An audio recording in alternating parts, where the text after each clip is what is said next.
Everyone, मैं पूर्वा तिवारी आप सभी का स्वागत करती हूँ आपके अपने चैनल पे। उम्मीद करती हूँ आप सब बिल्कुल अच्छे होंगे, एकदम अच्छी तरह से अपनी प्रिपरेशन कर रहे होंगे। आज की इस वीडियो में हम ईपीएफओ एसएसए का क्या एग्जाम पैटर्न होने वाला है, वो एसएससी बेस्ड है या फिर बैंकिंग लेवल होने वाला है, इससे रिलेटेड बात करने वाले हैं। और साथ ही में इसका जो डिटेल्ड सिलेबस है वो मैं आपके साथ में शेयर करने वाली हूँ। वीडियो में आगे बढ़ने से पहले अगर वीडियो हेल्पफुल लगे तो वीडियो को लाइक कर लेना और चैनल को सब्सक्राइब कर लेना। तो देखो, पहली चीज कि इसका जो पैटर्न है वो एसएससी होगा या फिर बैंकिंग बेस होगा। तो ये जो एग्जाम होने वाली है उसमें दोनों पैटर्न जो है वो मिक्स होके आने वाले हैं। मतलब ना तो ये पूरा एसएससी बेस्ड होगा और ना ही तो ये पूरा बैंकिंग बेस्ड होगा। दोनों में से कुछ कुछ टॉपिक्स जो है वो मिक्स होके इस एग्जाम में आएगा। अब हम डिटेल सिलेबस की बात कर लेते हैं।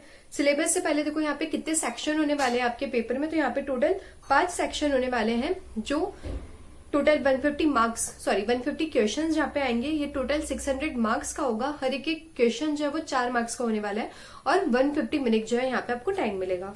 अब देखो, हम रीजनिंग की बात करें तो रीजनिंग में कुछ सेक्शन जो है वो बैंकिंग से आएंगे, जैसे हो गया puzzle, coding, decoding, blood relation, जो स्टेटमेंट कंक्लूजन बेस्ड होता है, सिलॉक्स हो गया या तो ठीक है, क्रिटिकल रीजनिंग के जो क्वेश्चन होते हैं, आर्ग्यूमेंट बेस्ड हो गया या फिर कंक्लूजन स्टेटमेंट बेस्ड हो गया, इस टाइप में क्वेश्चन हो जाएंगे।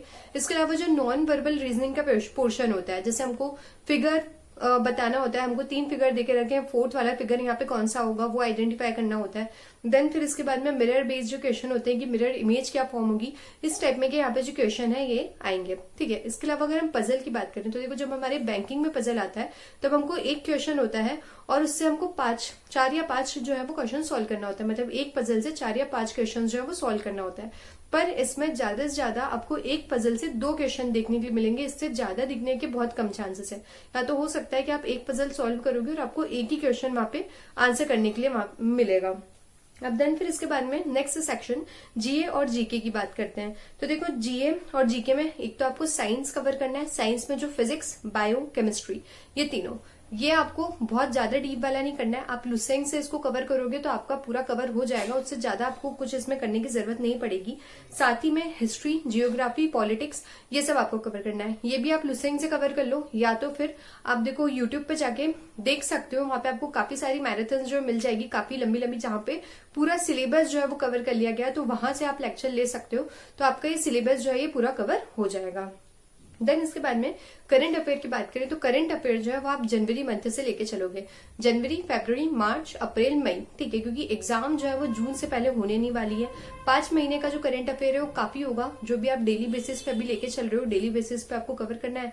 और साथ में फिर अगर आप पीडीएफ से करते हो तो जो भी आप मंथली या फिर वीकली पीडीएफ ले रहे हो वो आप कंटिन्यू वैसे का वैसे करंट अफेयर अपना चलने दोगे। साथ ही में जो स्टैटिक्स जीके हो जाएगा, है ना, स्टैटिक्स जीके में वही हमारे जो नेशनल पार्क हो गए।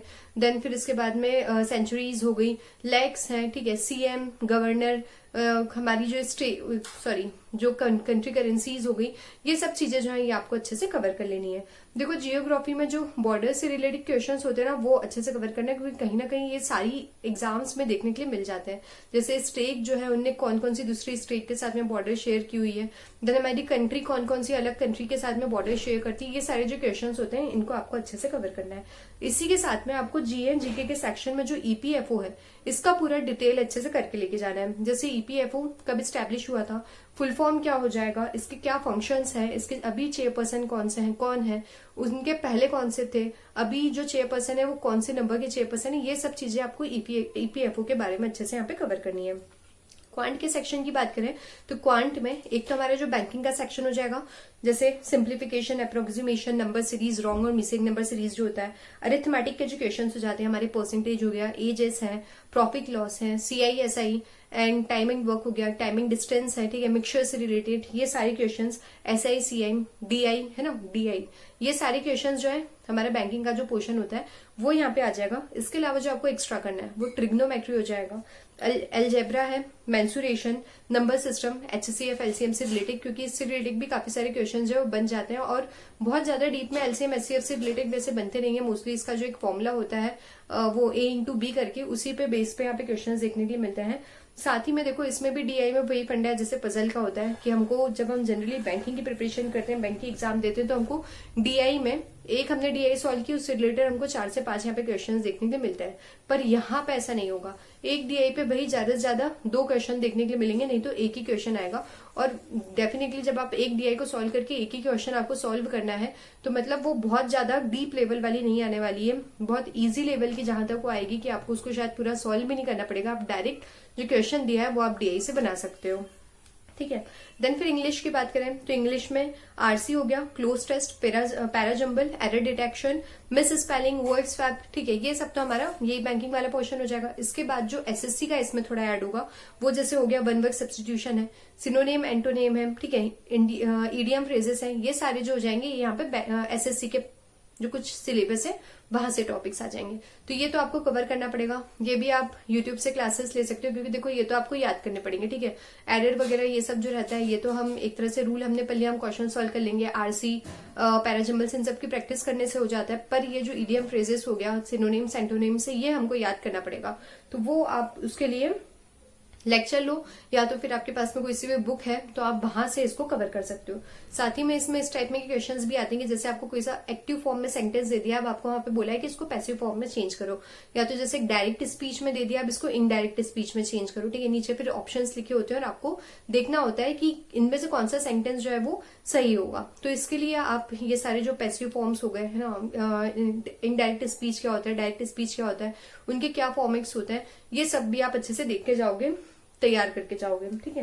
देन फिर इसके बाद में कंप्यूटर सेक्शन बचता है। तो कंप्यूटर जो है इसमें पूरा बेसिक जो आपका कंप्यूटर हो जाता है कि इसका इंट्रोडक्शन क्या है, जनरेशन उसकी हो गई, ठीक है, इनपुट आउटपुट से रिलेटेड हो गया।